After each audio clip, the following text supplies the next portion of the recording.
Hey, welcome back. Today we are looking at 4 Psalms, Psalm 95, 97, 98, and 99. They all kind of have a universal theme of God being king over all creation, master of all things, a king with universal authority. But they take different kind of angles as we walk through them.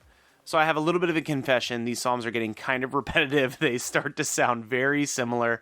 But I do like it when we can pull out kind of a key theme. And the obvious key theme for these 4 Psalms is God's authority over all creation and why we worship him as the only God there is. So something that stuck out to me within these Psalms, especially in chapter 97, we had talked about this a little bit before the episode. It was just kind of like a duh moment for me, like obviously. But in chapter 97, verse 10, which we have also seen like scattered throughout most of these Psalms today, there is a moment of like, hey, rejoice in the Lord, like God is king. We want to remember to worship him because he is worthy. But specifically in 97, verse 10, the verse says, "Oh, you who love the Lord, hate evil." And again, like that just feels like well, of course, like duh, of course we should be doing that. That seems very obvious. But I think what's so interesting is that we've been looking at all these different types of psalms, these lamenting psalms, these cries out of like concern or confusion. And then we have these psalms where they are lifting up the Lord's name and worshiping him, but they still add that tagline in there like, hey, don't forget also, turn away from evil. So I think that there is just this constant reminder, because some of these Psalms today we're specifically talking about, like, don't make those same past mistakes. Don't do what the ancestors that you have had before you do, because it kept, I believe in 95 we were talking about, it kept the Israelites from being able to enter the promised land. For instance, it even kept Moses from being able to enter the promised land as well. So just seeing these psalms of worship and like, hey, finally some good news. There's still that plug for, but also don't forget to hate evil, because it's what holds you back. I was kind of drawn to that short little verse there as well. You who love the Lord hate evil. It's almost like you can't follow God and passively ignore evil.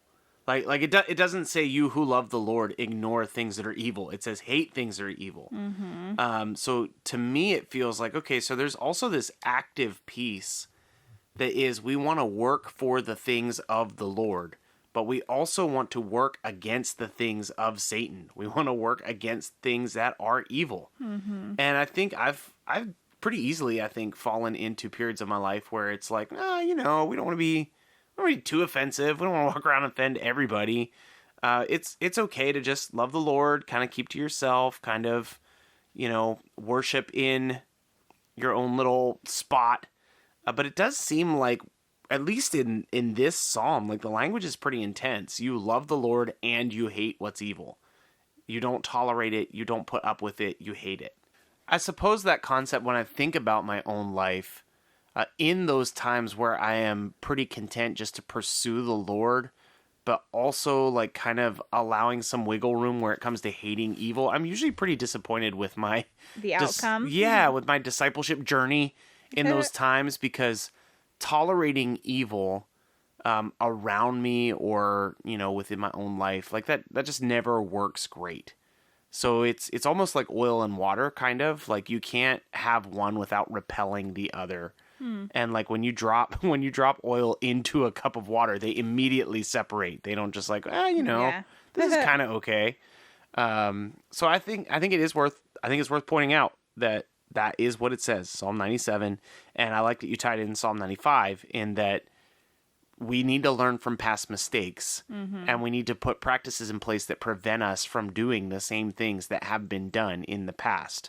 And I mean, Christian history is full of stories like that, where you can look at like, well, that was very similar to that, and I wish they would have learned about that, but they didn't. So, Or even sometimes too, like, you need to know for yourself. I know that's like such a dumb thing, but like, there are certain things that I feel like I would have wanted to know for myself to know that it wasn't good. yeah, and like, I need to kind of experience this to know. Wouldn't it have been so nice if Adam and Eve wouldn't have done the same thing? Yeah. Yeah. Yeah, it's dangerous. It's yeah. like a dangerous form of deception in your own personal life. Yeah. Finally, then, in Psalm 99, this stuck out to me in Psalm 99. A couple people get called out by name. Yeah, I saw that too. And so Psalm 99 is kind of about Israel, but also about how God is God of all things. Moses and Aaron were among his priests. Samuel was among those who called upon his name. So this is name dropping for the person who wrote the psalm. Immediately, the original audience would have feelings and thoughts about those individual people. Obviously, they would have very well respected Moses, Aaron, and Samuel. But then there's like a little bit of a curveball. I'll just read it out for context. In the pillar of the cloud, he spoke to them. They kept his testimonies and the statute that he gave them. O Lord our God, you answered them. You were a forgiving God to them, but an avenger of their wrongdoings. Yeah. It's intense.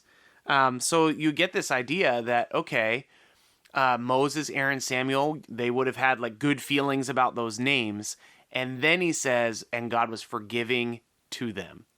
And so you also get this idea of flawed people. Humanity. They are not perfect people. We know that from the stories of these guys. And so God was forgiving to them. Again, the Old Testament God was known to be forgiving to Old Testament people. Old Testament God is also the New Testament God, so don't get wound up if you were about to catch me in my words.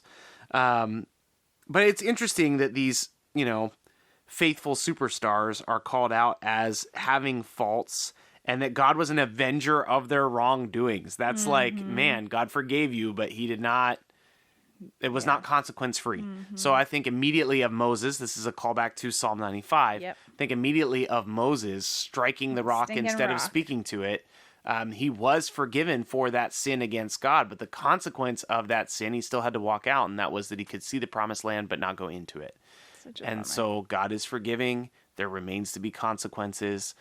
Ultimately, the theme of all of these Psalms is that God is a powerful God. God is a universal God. He's over all things and all creatures and all creation. And we can worship him and enjoy him and pursue him while also pushing against and resisting and working against things that are evil and against him. So I definitely think that what you just said, Ryan, would definitely be a your part for today. I think as like easy application for us as we reflect on it in our own lives too. So anyway, tomorrow we'll be back in 2 Samuel again. And hope you all have a great day applying this simple truth to your life. Thanks so much for listening to God's Plan, Your Part. If anything stuck out to you, if you have any questions, or if you'd like to receive a Bible, you can email us at godsplanyourpart@gmail.com. Also, if you're enjoying the podcast, please consider supporting us through the link in our description. We love that you're on this journey with us, and we hope you have a great day. See you tomorrow.